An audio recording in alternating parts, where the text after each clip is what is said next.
Hello, everybody at home. Thanks for tuning in to our weekly poetry series. I'm Nicole, the manager at It Again Bookstore, and I'm joined tonight by Aline Mello and Denton Ray. To start off, I want to encourage you to support your local indie bookstores. One way you could do that is through Libro.fm, which is an alternative to Audible, where your money goes to indie bookstores of your choice instead of to Amazon. Today, for Juneteenth, they are running a promotion where all of the money is going specifically to Black-owned bookstores. So I encourage you, if you've been thinking of giving audiobooks a try, to give them a try today. There are some really great poetry collections in audiobook form, often read by the poets themselves. One I listened to recently and really enjoyed was We Want Our Bodies Back by Jessica Care Moore, or Black Flamingo, which is a novel in verse by Dean Atta. Anyway, they're great, check them out. But returning to the poets at hand, the way the formatting is going to work, each poet will read for 15 minutes, followed by a discussion on craft. Viewers, feel free to make comments or ask questions throughout, and we'll respond to them at the end of the readings. Megan is going to read first, so I'll introduce her. Megan Denton Ray is the author of Mustard, Milk, and Gin, which won the 2019 New Southern Voices Poetry Prize. She is the recipient of an Academy of American Poets Prize and holds an MFA from Purdue University. Her work has appeared recently, or will soon, in Poetry, The Sun, Salt Hill Journal, The Adroit Journal, Passages North, and elsewhere. She currently lives and teaches in Tennessee. All right, Megan, Kim will make you full screen, and then you can begin. Perfect, thank you. Thanks to everybody who's here on a Friday night. It's really lovely to be able to do this. I want to read some poems that are reminiscent of spring. The first one that I want to read is called Persephone. Persephone. Dear goldenrod stowaway, dear rise and shine. This morning my skylights pulse with summer. I have thought of you splashing back into the shut, slow April. You digging up a square foot of soil for 6 pomegranates and a maidenhair fern. How in a dream I carried you milk in a glass. How when we knelt to prune the roses, we giggled at the prospect of playing God. How you looked like a burnt stone shifting in the night. How, not wanting to hurry the feast, I rolled raspberry seeds between my tongue and teeth. Dear psychomotor, blazing star, a Stilby queen. See, I dreamed I was your wild gasoline skipper, little gumshoe Christ. The shower cherry wept in its bud, held its breath, sat tight. You know, the way a sour cherry can only pollinate another sour cherry, and so on. The way wild things stay wild. Of course, you filled my mouth with spice cake, then the smallest Bartlett pear, a bee with pollen on its pants, a root, birth blue. There's a story to be told about us, how I held up the quilt and you slid under, how we found the lantern-lit forest speckled with begonias and cedar chests, how we made a home full of flowers and named it Prosperina, how when I left you, I hid seeds in your hair so you wouldn't forget, plant the barley.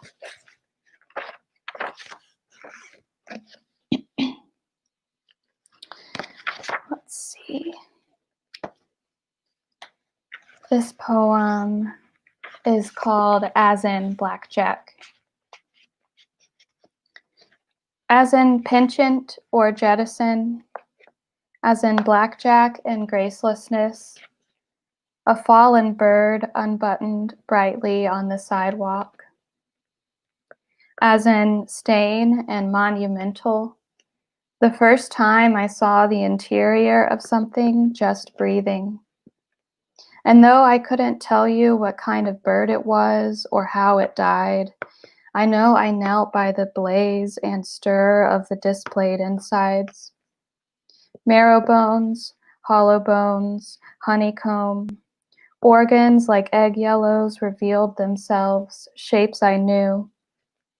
Still, my eyes ran in panic over the heart's four chambers, the gates of this mid-nimbus messenger.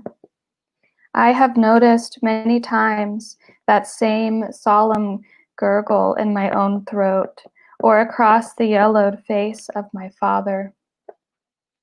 As in blackjack, as in yokefellow, suffering and underfoot, he too wandered off into the day with a contagion, with an ivory tuft of feather, with what he could not digest. I am going to read a new poem, and it has, it's also related to a bird that I just found. But this one is called, let me get it pulled up. This one is called Inheritance. Inheritance. I buried the yellow bird under the May apple my mother brought last weekend, that her mother brought, that her mother's mother brought from her mother, that I planted at the edge of the woods in my backyard, because, as my mother says, they like to lean up against the forest. I decide this is the perfect resting place for the fallen summer tanager, to be shaded forever under the broad foliage of a plant that's been passed down in my family for generations. Here, this is what we do. My inheritance is a freezer full of iris bulbs, the garbage bags of seeds my mother collects from her own garden each season. My inheritance is my own perennial core, an heirloom bulb I was born out of, having learned how to hoard energy for winter, having learned how to differentiate between being dead and dormant, having learned how to harness this dormancy into sparkling existence as the seasons change. Here, the money plant seed pods are Bible paper thin, silver dollar purses with 3 coins inside.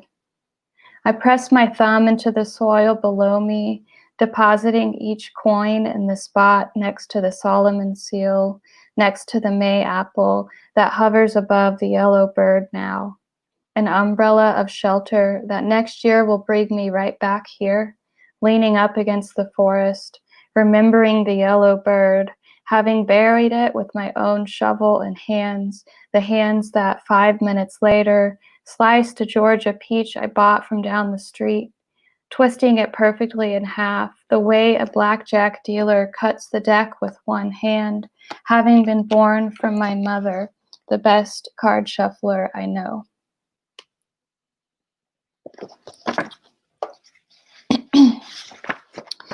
This poem is called Setting Lemon Curd, and it has an epigraph that says, "The hands of the Almighty are so often to be found at the ends of our own arms." Sister Monica Joan. Setting lemon curd. My in-laws think I'm godless. They doubt my lemon curd. I say, but watch me cultivate, and is my hunger not also made by God? I've gone to the grocery store again for good butter and eggs. Here I am at home now, cracking open one speckled egg, a small reservoir in my chest. Out pours a red-hard amaryllis, my body freesia, dinging along the gas pedal toward church, toward the field of cattle, toward groundwater madness, gravy sap, toward pie. I say, this is what all lemons want to be when they grow up. I say, hallelujah, it is well. God sees beyond the 3 gushing windows of my body, ribbing, spindle-shanked, sour-faced, sliding my hand across a chilling jar. Listen to the cows, the one hawk, the thinly sliced beating heart. The kitchen is wild with 6 alarms. Then it is shiny sugar and acid. Then it is finished. At daybreak, drip drying, leafless. At the center of my belly, wrapped in a basket, many lemons, many wooden spoons. Okay. I'm going to read. This poem is called Traveling Broke and Ugly. My husband doesn't believe me that the dogs barked nightly at the spirit in the corner of the kitchen, that I knew of a family whose quilts were flung against the wall mid-sleep. Once, I told him I met Satan in Scandinavia, and she had pigtails and a machete, sticky with spiderwort. She couldn't have been older than 6 or 7. Her ancestors were Vikings. They boiled fire starters in urine, and when she approached me, she laughed and called me ugly 3 times. Stig, Stig, Stig, with the same gurgle of the growling dogs. With the film over her eyes bobbed back into her head. Then she giggled and ran away. Later in the hotel room, I anointed my forehead with oil, right thumb tracing the sign of the cross, howling in the name of the Father and the Son and the Holy Spirit, Amen. Propulsion and smelt speak until the crows flew off. God blessed river, God mother and gift.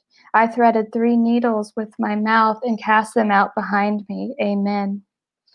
Whose ghost sent a child peeling a mango with her teeth?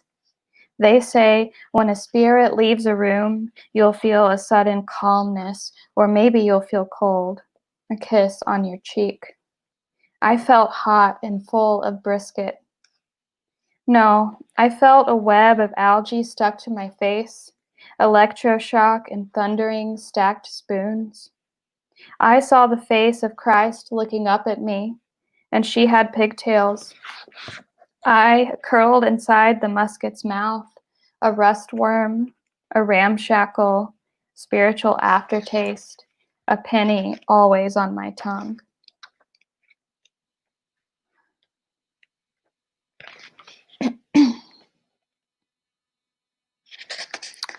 Okay, I'm going to read one more poem, and this one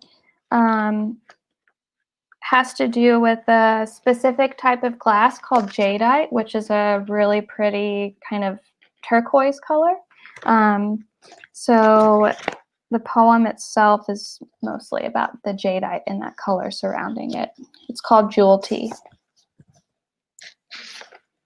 Heaven is a kitchen full of jadeite dishes.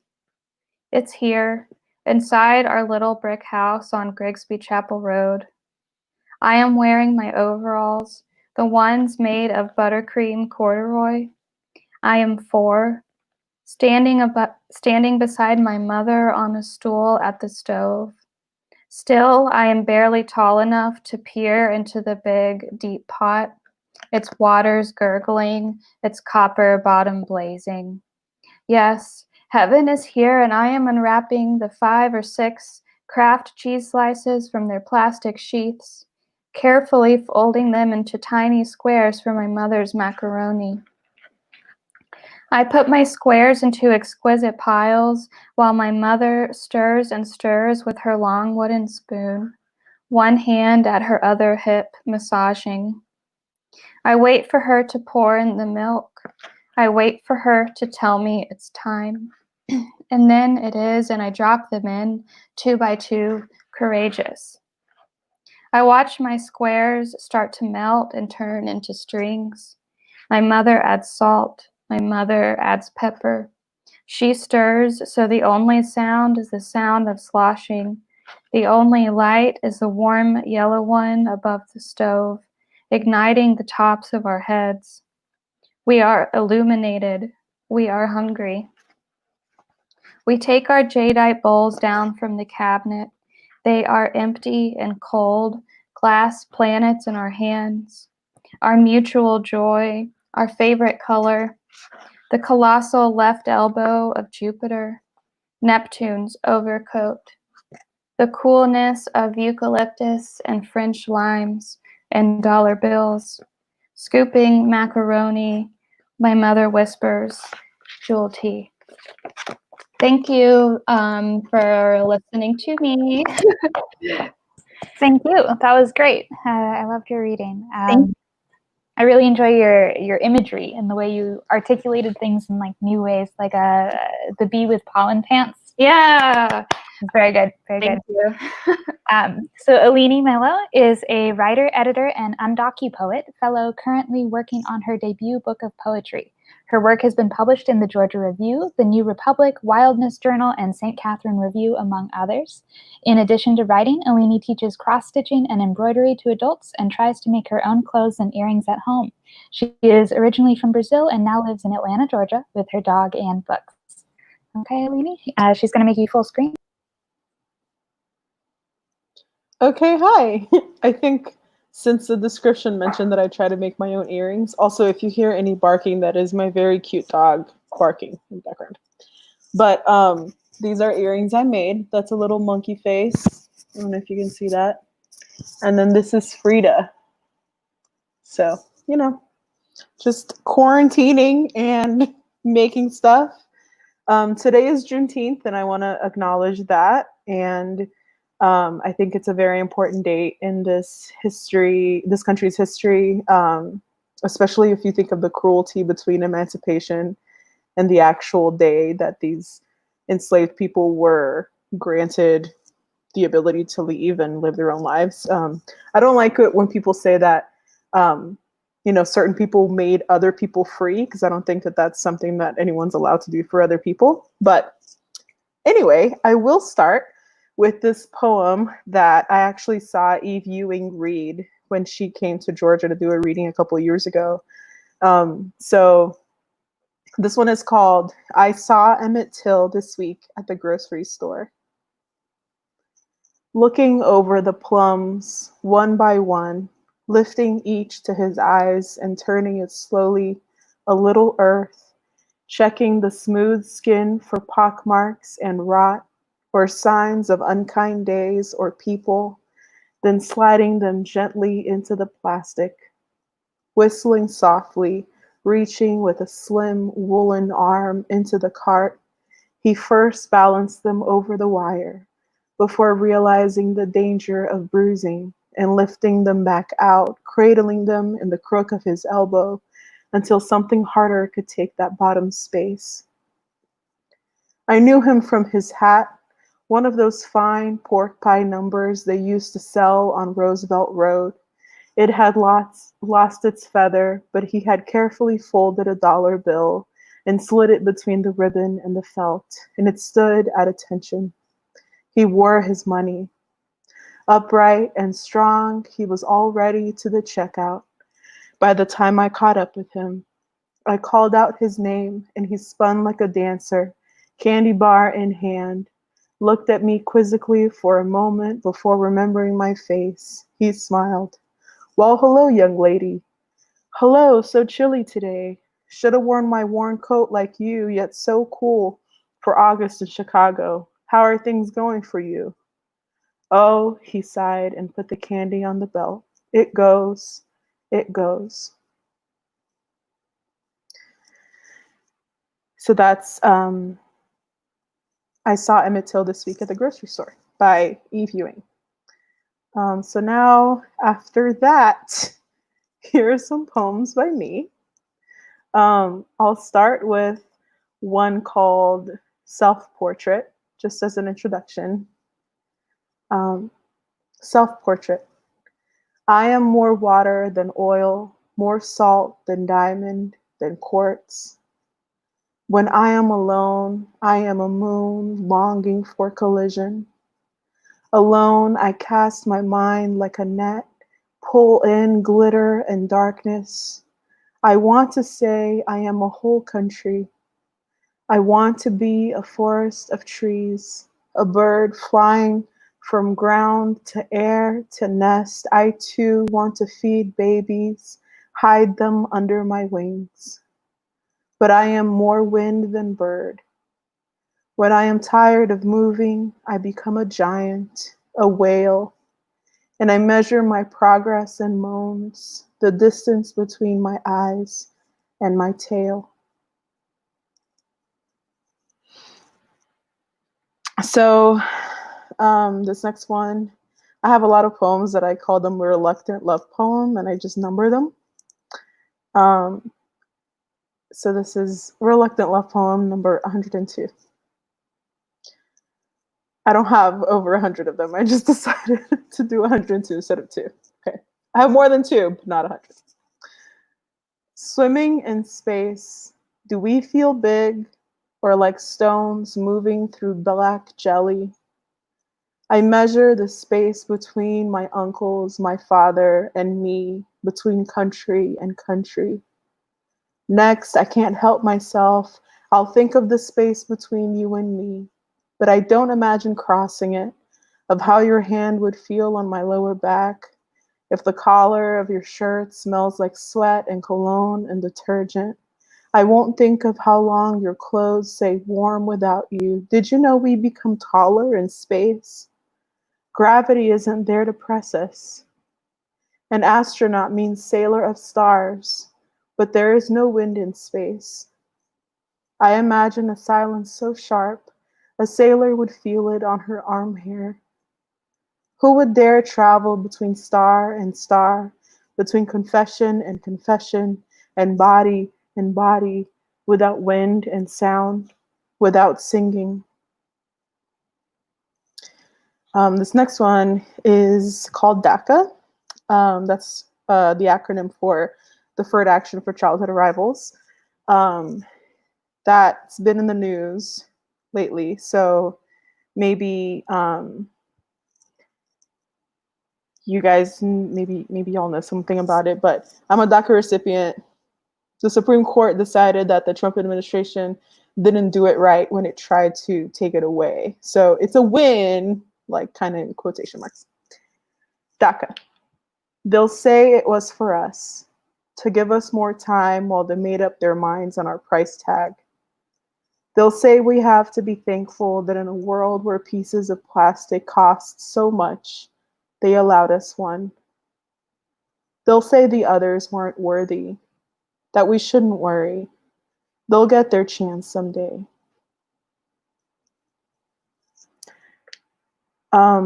This next one is called Studying for the Citizenship Test with My Mother. Sitting with my mother, labeling branches, judicial, executive. The trees outside sway with the hard wind, and we have to stay inside today, or the leaves would fly from the balcony. Her note cards, her pencils. She asks me the difference between a citizen's rights and responsibilities. I translate the oath to Portuguese.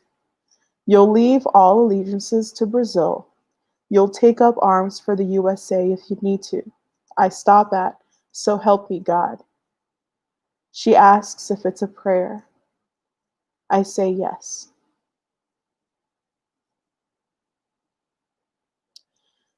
This next one is called Alien. And, you know, as an immigrant, thank you, Corinne, the earrings.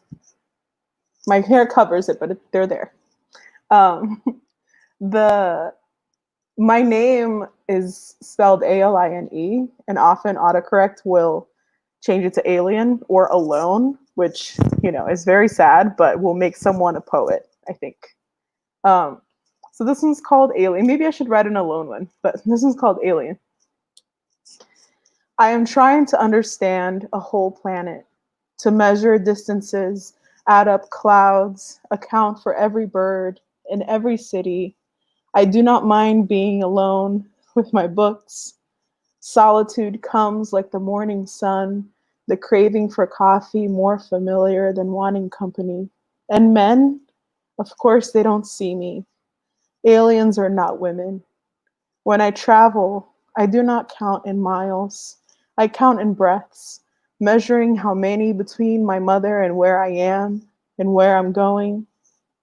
The grandmother I never met comes with me, like alien grandmothers tend to do. She shows up in coffee shop lines and in old black ladies who call me baby girl. And my old dog follows me around when I get sick. But sometimes she's just light and breath, and it's easy for an alien to forget that belonging doesn't have to mean place.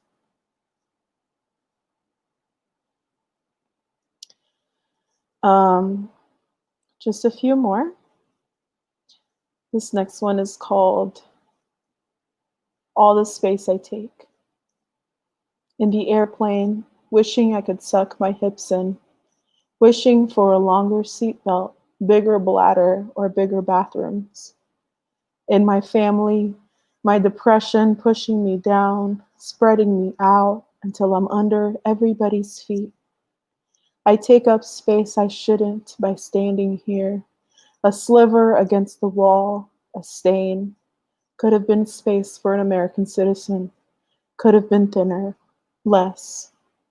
When I can't back up into myself anymore, I advance towards me, hands out, to push at all sides. And if I happen to trip, to offer a hug instead, I make sure to squeeze past comfort. Maybe this is how I'll fit.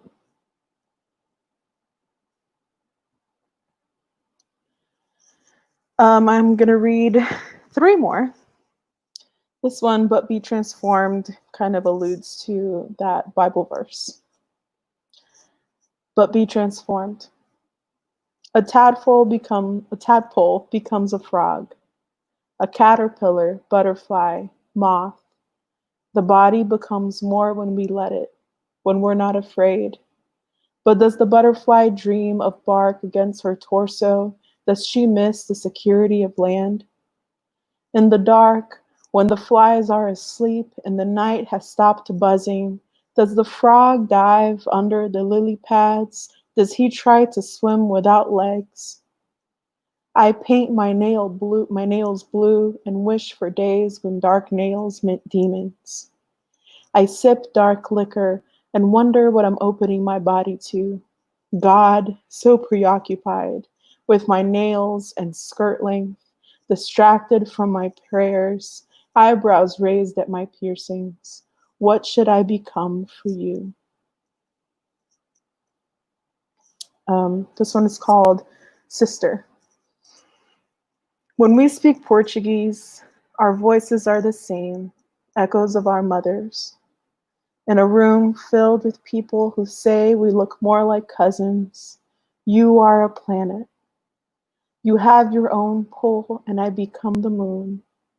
Sister, what is this sticky comfort that comes with knowing you know me? My father left me, and so did yours. I was made to leave my country behind, and you came too.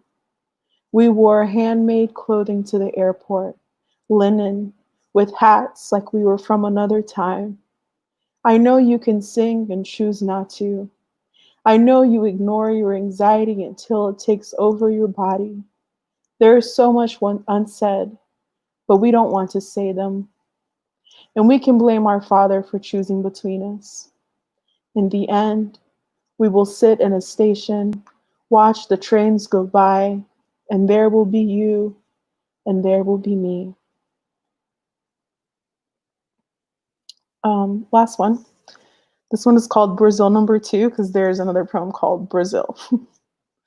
I usually name a lot of my poems Brazil, but this is number 2.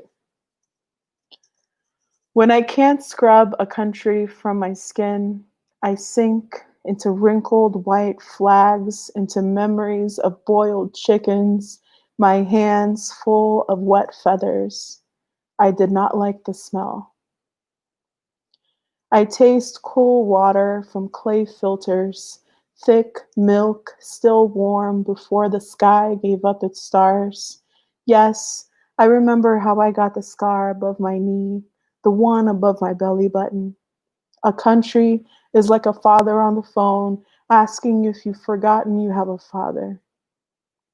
Our backyard was dirt until my father made it cement, and falling started costing more. What is the point of forgetting? Walking into banks to feel the air conditioning cool your sweat, just to feel the wall of heat when you walk out again. What is my country but property people fought for? What is my country but a tug of war? I like to think we will lose to the forests. One day the trees will say enough. The Amazon River will ignore its banks, and we will try to burn the trees to drink the rivers, but a small group of knowers will kneel and say, Esperávamos por isso, but in a language that has never belonged to colonizers. That's it. Thank you for listening. That was amazing. I kept getting chills all throughout it. I know, I did too. To give us more time while they made up their minds on our price tag. And I loved all the transformations that the speaker went through. It was really good. Thank you. I notice motifs when I read my poems out loud. I'm like, ooh, a lot of planets. I like motifs. It shows people like thinking deeply about a certain subject, you know? Yeah. I call them my obsessions. Mm-hmm. So I don't realize that I'm obsessed with things until they start showing up over and over again. Exactly. Usually other people point them out. You know, you've used this word like 20 times. Yeah. I have one of my friends say, like, it's just oil and sweat. That's all you write about. Salt water and oil. Yeah. Okay. Yeah. I think that's kind of a root of poetry, is just like things that you're obsessed about. You know? Mm-hmm. Yeah. Yeah. Yeah. So we're moving into the discussion portion of the conversation now. So we can open it up to audience questions as well. So if anybody has any questions, just feel free to write them in. And we'll try to address it. Aline, I think you were saying you wanted to talk about the beginning of poems and what comes first. Yeah. I guess, sometimes when I try to write poems about a specific something, it just doesn't come out right. Like it doesn't feel like good poetry. It just feels like an assignment. Right. And I just wonder, if it's like that with other people, or if people just go, I'm going to write about pain, and then they go and they just write something beautiful, or I'm going to write about quarantine, or if it just what comes first, I guess, in the process for you. I always find that when I want to write a poem about something, it ends up really being bad. So if I set out to write a specific poem about a certain thing, it usually ends up not being good. And I think it's because I try to control it too much and put it into a box from the very beginning. I have started doing a weird thing where I think of titles and start at really like a title of a poem and want a poem to match the title, if that makes sense. So I've started throughout this quarantine, I've been doing weird experiments, but that's something that I've been experimenting with, is really how to start a poem, because they're kind of forced right now, for sure. For me, anyway. Yeah, I was listening to you read, and I agree with Nicole. The imagery was just, I was like, I want to eat right now. I want to smell things. Like, my senses are sad that I don't have those things around me. Yeah. But I also noticed a lot of spirituality or religion in your poems, and I was wondering, what role does that play in your writing, and how does it feel for you? To write about it. Well, I didn't really grow up religious, and I encountered religion in my undergrad years, and I did not have a great experience in organized religion, and in many ways feel that it damaged me as a person.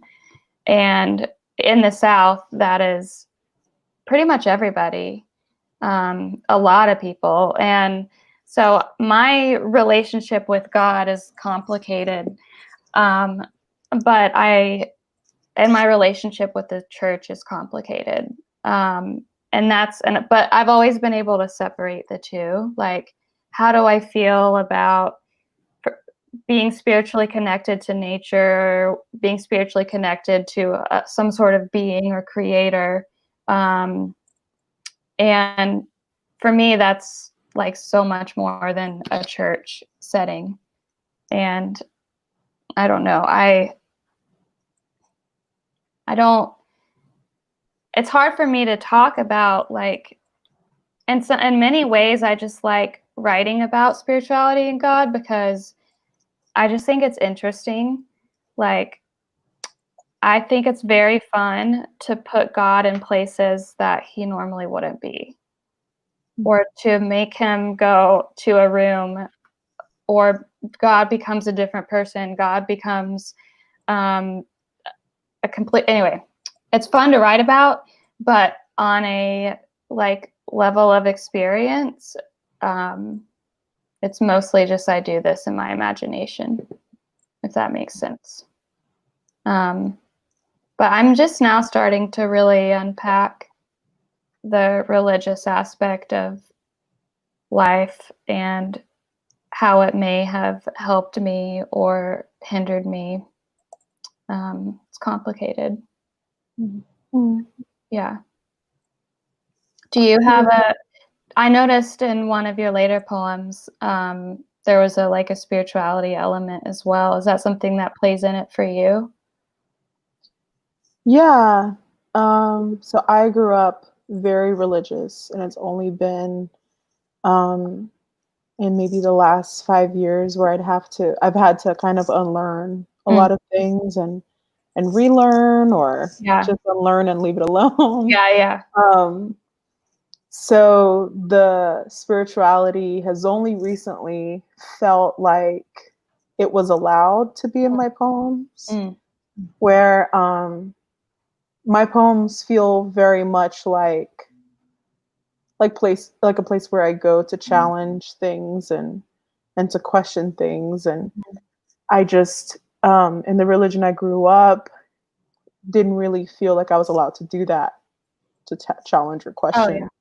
So to put that in, it's almost like to put this really serious thing in a playground felt like, oh my gosh, what am I doing? But I mean, if you look at like prayers, like when you write them down, I'm like, oh, this is poetry. If it's, like I think there's so many, like there's religion, at least the one, Christianity that I grew up in, it's constantly trying to attain beauty, but then reject it. So it's like chasing after it, and then it's like, no, this is of flesh, and then like shuns it, and then it's like, no, God is beautiful, but no, like, so there's just this like back and forth. So I wanted to I think maybe this is my way of questioning and struggling with the content, but still in a safe way, because I can just be like, it's the speaker. The speaker has these questions. For sure. But yeah, I mean, I have several that go in that route. And some that I'm like, my mom is gonna read this, like, and she might be unhappy. That's a whole other issue for sure. That's so interesting that you said putting something so serious in a playground. Like, for me, I think that I knew that I was putting something serious in a playground by adding like a character of God or a character of this like heaven spiritual world in my poems. Like, it feels like a risk to do that because it almost feels sacrilegious. And that's kind of why it's fun for me, because I had such a terrible experience with evangelical Christianity that for me it's like, well, to get you back, I'm just going to make God drink a gin and tonic. I don't know. Yeah. So it's been fun for me to do that. I hope that you can find a way to have fun with that. Yeah, I haven't made God drink yet in my poem, so maybe that's gonna be the next thing. Yeah, just like, where is the last place you would expect to see God, and like put him there in a poem, and then My poem Brazil number 1, because I have Brazil number 2. Brazil number 1 is actually about God, the relationship of God in Brazil, because there's that huge statue in Rio de Janeiro called the Cristo Redentor, or Redeeming Christ, with like the arms out.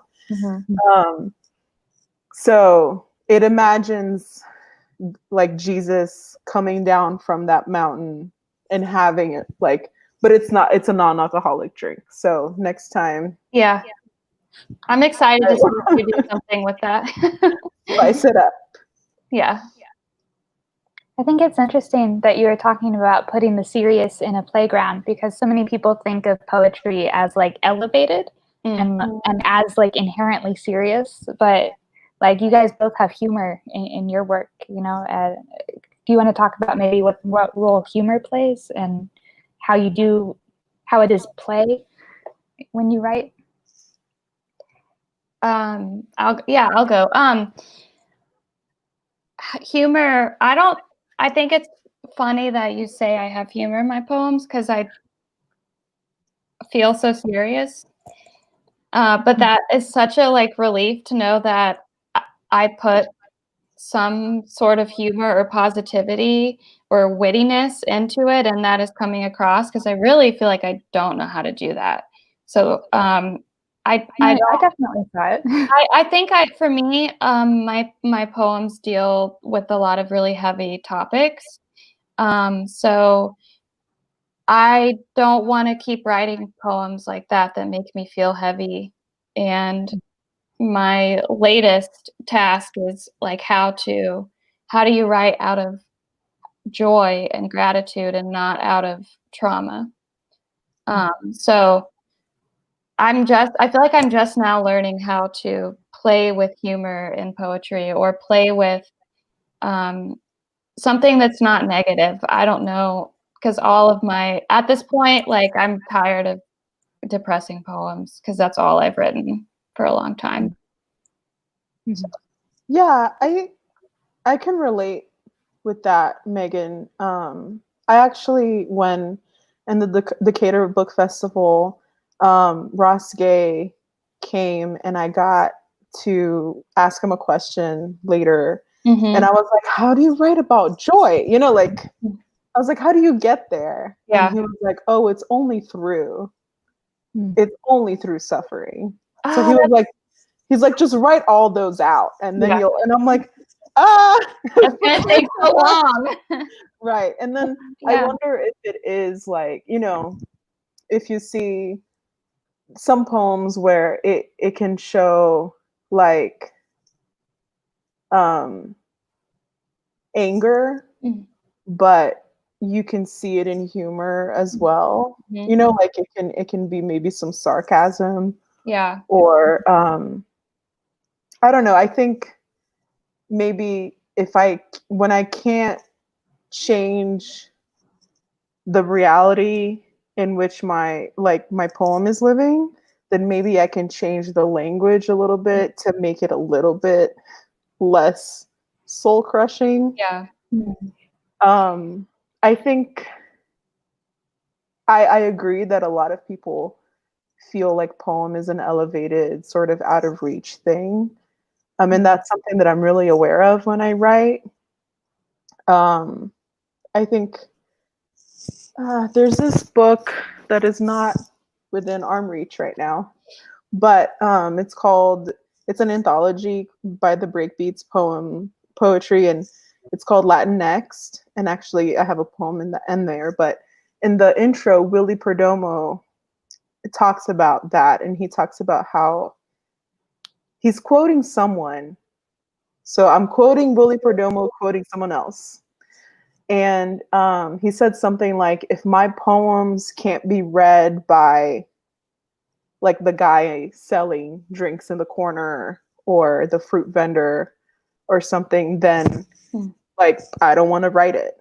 And that's something I keep in mind, especially because I write in English, and my first language when it comes to like the order in which I learn them is Portuguese. But my first language, if I think of the order of like how good I am at it, is English. So I already feel like I'm betraying my native language in a way. And by betraying my native language, maybe I'm also betraying my family and my country and my loved ones and my grandparents.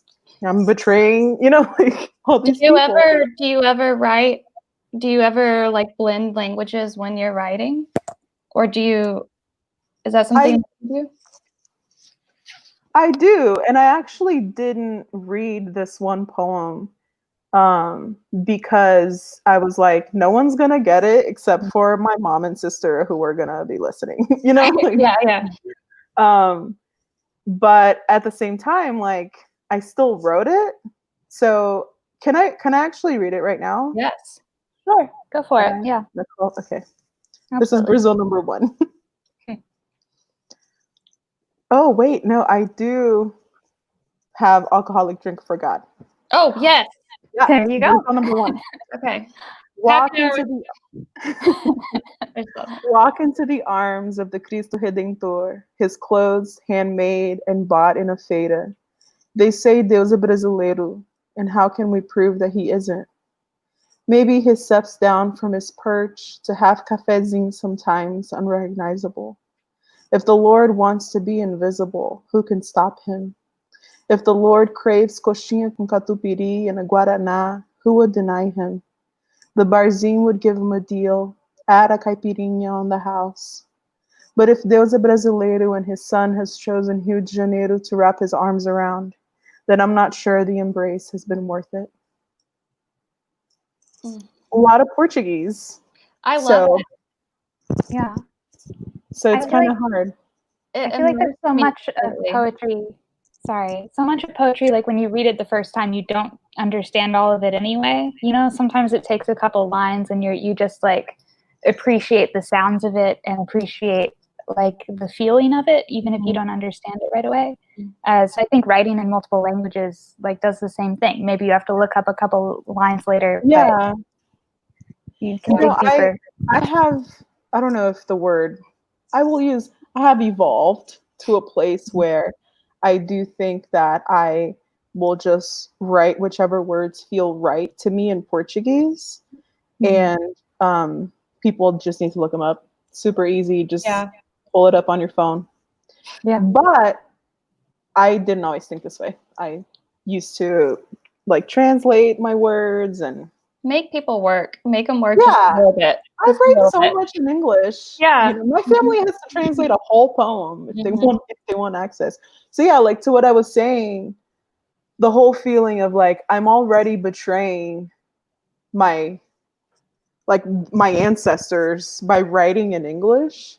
I'm not gonna betray them further by writing in like high English. Like I'm like I want my mom to read this and get it. So that's where I'm at with like this whole poetry is this like higher thing. Yeah. It really upsets me that I feel like the poetry has such a reputation for being inaccessible and high and elevated language. And that's like completely my opposite experience with it. And for me, it's a playground and it's, like a carnival, a circus. It's very fun. And I really hope more people learn to experience it that way. And if you haven't experienced it that way, then perhaps you haven't read the right poem yet. Yeah. That's why I'm like, I'm always trying to encourage people to try and write. I'm like, it's not this, and I get it. Like, right. I get where they're coming from. Yeah. But I have like a little journal that I write by hand. and I'm like, no one will ever see this journal. Yeah, I can write the worst things, you know. Like, one time I couldn't get that song out of my head. That song that's like, somebody once told me the world was gonna, you know that song? Yeah. Oh, yeah. like a 90s song? Yeah, it's kind of 90ish, early 2000s, I guess. So, and I was trying to have like a writing day. So I ended up writing a whole poem just in that like rhythm. That's great. And it is crap, right? It is awful. But I got it out and I was able to move on. But you know, how fun of a challenge was that though? It was really fun. Yeah, you have to do stuff like that. It's like an exercise. Yeah, I was trying to write the other day, and I was trying to write the Almighty God. What's that? There's maker of heaven and earth. And I was like, oh, I wonder if I can change that. I was like, oh, maker of Kevin. And, you know, and I was like, no, that doesn't work. I'm just like trying to like taker of heaven and earth. You know, like I was trying to change it up. And like, that's the most, yes, All-Star by Special. Yeah. that's just like the most fun that I have with poetry, where I will write down a line and then I'm like, let me change that up. I think that's interesting. You were talking earlier about how when you have the idea to start off with, it feels like an assignment and it makes it hard to write. But if you're making yourself rules, like I want to write to this rhythm or I want to use these lines twisted, then it doesn't feel like an assignment and it like gives you a direction to go in. Could you guys talk maybe about like the difference between structure and form and like constraints holding you back? If you have anything to say on that. Do you have anything? I have a very recent example of this because one of the books that I recommended / am going to recommend deals with forms. And I don't know why, but forms are so exciting to me right now. I think it's just because I'm bored and it's like kind of like a formula. So I just recently challenged myself to write a sestina. And I had looked at them and like tried to start, but I always just like, I don't want to put the energy into this because I can't do it. I can't write a successful sestina. But I just said I'm going to, and I challenged myself and I wrote one. Whether it's successful or not doesn't matter. I got to the end of it. But for me, that was exciting because I had a form that I could fit whatever I wanted to into this form. For me, that's less daunting than coming up with the topic or the theme. It's easier for me to fit random things into a formula, and then it ended up being a poem, which was very weird. And for people who don't know, a sestina it's like the same 6 line endings that repeat in certain ways. So it's a very structured kind of repetitious poem, but it can lead to really interesting things. It is complex. Yeah. I have a friend who, I think she's watching right now. I have a lot of people who's watching right now. I don't. There are a lot of shout outs. You have a lot of fans. Apparently. But these are all family and friends.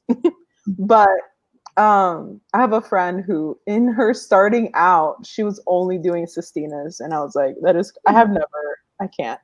But so I have this thing with like getting annoyed at these things that have been canonized, and you know, like old white men decided. So then I try to do. Oh, there's Mystery Athlete. So then I try to do like different. So there's one that I think you get a line from Gwendolyn Brooks' poems. Oh, is it a golden shovel? I don't know what it's called, but then you'd like use every word of that line as the first word of your lines. Yeah. I haven't tried it yet, but it's been like around my mind. So that's usually before I do something, I just think about it a lot. I feel like I think Terrence Hayes, was he the one who originated the golden shovel? I think so. I was just secretly Googling it on my phone. Also, Jericho Brown in his book Tradition, he wrote, he made up his own. Yeah, there it is. It's such a beautiful cover. Yeah, It is. But he has duplexes, which he made up. I saw that. Cool. Yeah, I wrote like 5 different duplexes, and in my trying to write them, it was when I would break the form that like made that much more meaningful. So I think when I try to do form, which is not often, and when I try to have rules, that is much easier for me than trying to write about a specific topic or theme. Because usually if I'm trying to write about a topic, it's because I feel really strongly about it. And then it's like my emotions get in the way. But if I try to do something with form or rules, there's a little bit of space that I can just kind of play around. And usually I can just like, I'll just write out all my feelings or something. And then I go back, and in the editing is how I put it into form. That makes sense. Yeah, I find that in my book, the middle section is a crown of sonnets, and I found that a crown of sonnets about my twin sister, and it was the most like painful thing for me to write ever, and because I was so like, I put that off limits. You can write about anything, but don't write about her. Like, because I wouldn't allow myself to write about it, it became the thing that I had to write about. And it was easier and more approachable for me to do that by having a form to fit that topic into, because I didn't know where to start. So I just started writing like 14-line poems. And it's a little more complicated than that, but I was like, this is where I'm going to frame like this topic, and then once I leave it here, I don't have to revisit it. That was important and kind of a weird experience for me. Yeah, I think there's something about putting those limits that just keeps us safe, like like just there's that safety in those limitations. Like I remember when I got advanced parole, so I was able to visit Brazil for the first time in 19 years, but I was going to be staying with my uncle without any internet for 10 days. And I was like really stressing because I was like, I don't know this country, and I don't know my uncle, and like I was like, no internet. But then one of my coworkers was like, you can go 1 day without internet, you can go 2 days. She was like, you can go 10 days, you can go and be fully present in Brazil for 10 days. And I was like, I can. And once I had that limitation, I was like, yep, I can do this. Yeah. So I think when you when you put those barriers up that comes with some forms, it can help address the really hard ones. I wrote a form poem. I don't remember the name of forms, you guys. I'm so sorry, but it like repeats the line over and over. So it Villanelle? Yes, a villanelle. I wrote a villanelle about my father. I mean, I've written a lot of poems of my father, but this one was like one of the really hard ones. But like having that and choosing what would repeat and why, like it just felt so much more intentional, but at the same time really safe. Yeah, that makes so much sense to me. Like every single decision in a poem like that is on purpose, especially knowing that entire lines are going to be repeated. Like this is what is going to be flashing in your mind of this poem. Like it's I love forms for that purpose, but I usually don't set out to write forms because I tell myself that I hate them. So Yeah, I do But too. then I do it. I don't know. We totally hate them, Megan. We do. Yeah. I feel like in your reluctant love poems, that's kind of a form. You know, it's a tradition, and then the reluctancy is rebelling against the tradition of the form. It's this, like you were talking about, how you create the system and then you break the system, and that's where the interesting things happen. Anyway, it's probably time to wrap up. This was amazing. Thank you guys so much. Copies of Mustard, Milk, and Gin are currently available at Read It Again, so you guys should buy Megan's book.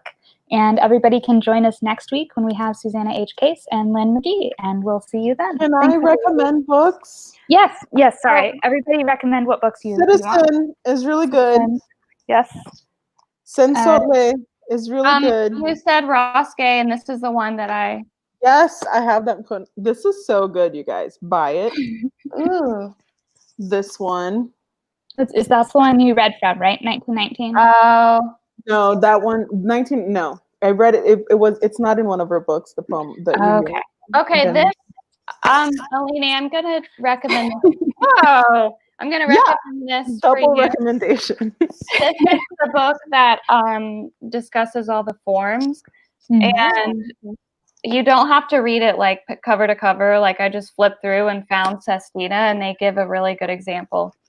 Stephen Fry? Yeah, it's called The Ode Less Traveled by Stephen Fry. And he's hilarious. So clever. Really good. And it is at Read It Again Bookstore, so I will check that out. Sweet. Very good. All right. Well, thanks everybody, and have a good night. Thank you. Bye.